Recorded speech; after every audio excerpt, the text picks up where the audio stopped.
welcome back to the channel. My name is Paul and today we're going to talk about how to get your fish to start eating pellet fish food. But before we get there, let me just show you my coral viewing glasses, and you might have seen these in the past already in another video, but I want to showcase them again because I think they are really helpful, especially if you have corals and you're viewing them today.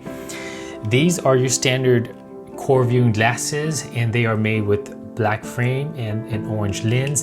And the purpose of this lens is to actually cut out that blue hue coming from your lights, and that'll ensure that you are seeing the true colors of your coral.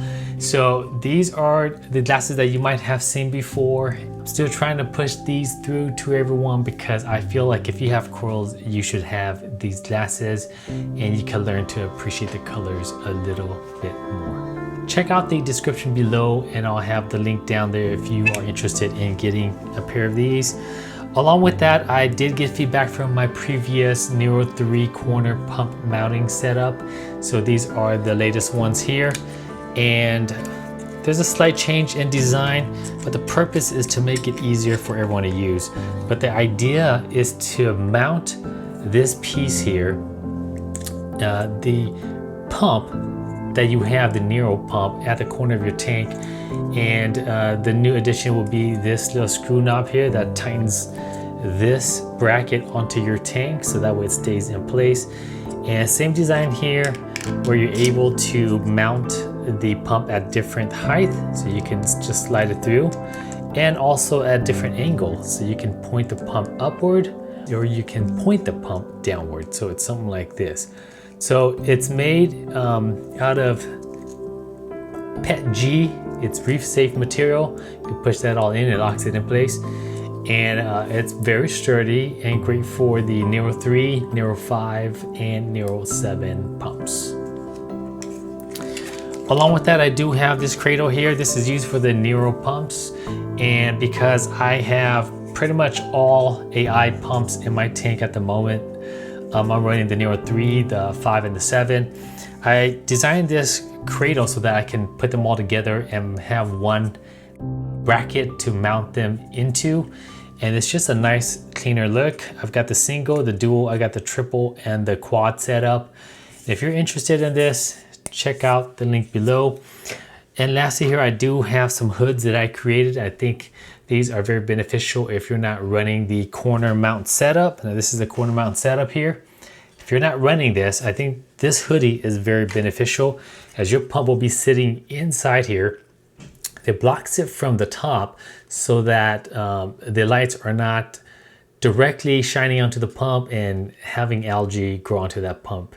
And at the same time, it's blocking the top surface of the water, so that way it's not pulling in surface water and creating that gargly water noise. So if you're interested, again, down in the description below. And with that, let's get into what I'm about to talk to you guys about today, which is how to feed your fish with pellets. All right, so the 3 benefits of feeding your fish with pellets is this. 1, it's easier to automate fish feeding when going on vacation. I personally go on a few vacations a year, and I have my pellet fish food in a fish feeder, and I set the duration and how many times it feeds a day, and that's all set. I don't touch that. I just let it feed while I'm on vacation. So that's the first benefit.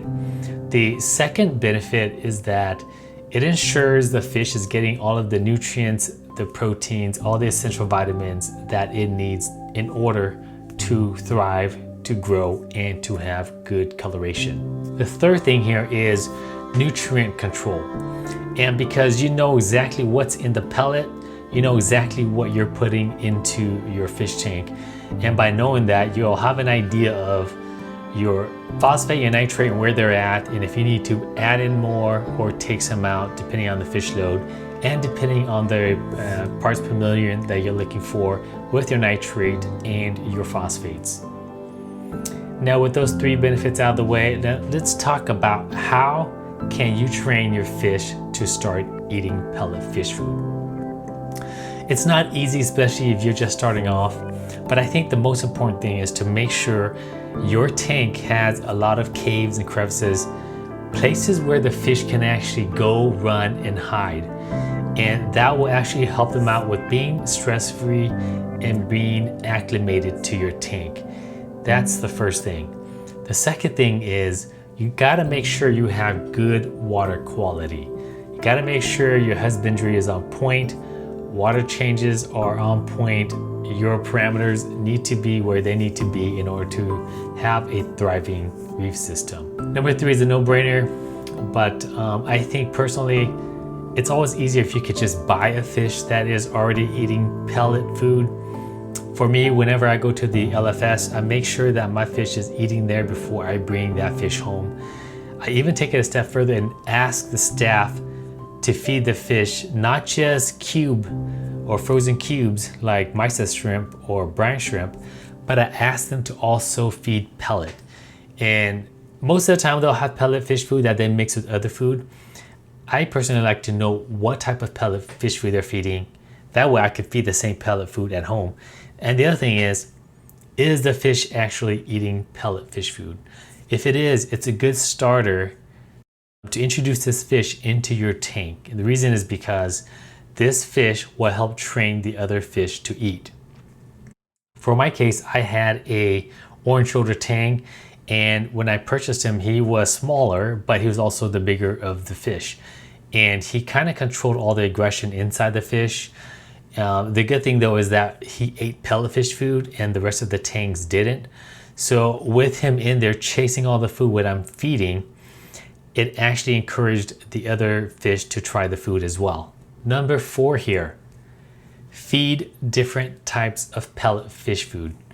I've noticed that some fish are just finicky. It could be the same brand. It could be the same type of fish food, but just the different size makes a difference. So you want to make sure you have 3 different sizes. I normally try the small, the medium, and then the large.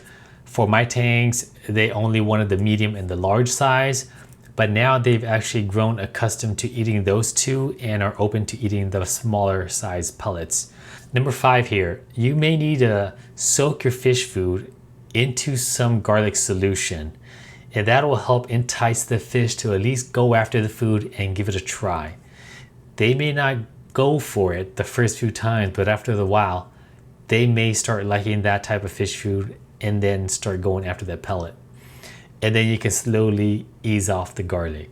Now, it hasn't worked 100% of the time for me, but it had worked a few of the times in the past.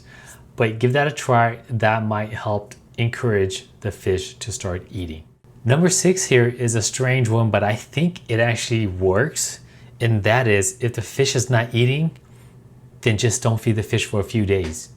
And I think if they get hungry enough, they will start trying new things. Whatever you throw in, they'll start chasing it down, at least looking at it and tasting it to see if it's something that they are okay eating. And that's your opportunity to try different types of pellet size or different types of pellet fish food. And number 7 here, feed when the fish are most active, usually during the daytime. For me, I like to feed them when they're all out and they're all swimming around, and when they all are looking curious and they're just moving about in the fish tank. That's usually when I try to feed them and try to get them to go after the fish food. All right, guys, those are my 7 tips for training your fish or getting your stubborn fish to start eating pellet fish food. Again, the good thing about pellet fish food is that you can put it in a fish feeder and ensure that they are getting the exact amount of food every day. The other added benefits is that you know exactly what you're putting in. So if your nutrients are off balance, you can dial that fish feeder in to make sure that you're hitting your nutrient levels. And if you are not, it could be that you need to skim more, you got to do more water change out your filter socks more often, or maybe even dial back your the amount of fish in your tank. On the flip side, if your nutrient levels are too low, you got to start feeding more. And the only way to know is if you have consistency. You're measuring, you're feeding your doses every day. And if you still need more fish in your tank to promote or to elevate your nutrients, it might be a good idea to start looking for some other small fishes to add into your tank to increase the bioload. All right, guys, that is it for this video. Just want to share a bit of experience, a bit of trial and error that I've gone through in the past that has helped me out. If you have done any other methods to help your fish or to encourage your fish to eat pellet fish food, please share that down in the comment section below, as I am interested as well. And again, if you have any questions or if you'd like to know anything, please drop it down in the comment section below.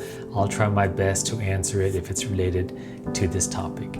Again, guys, thank you for stopping by and watching this video to the very end, and I'll catch you in the next one.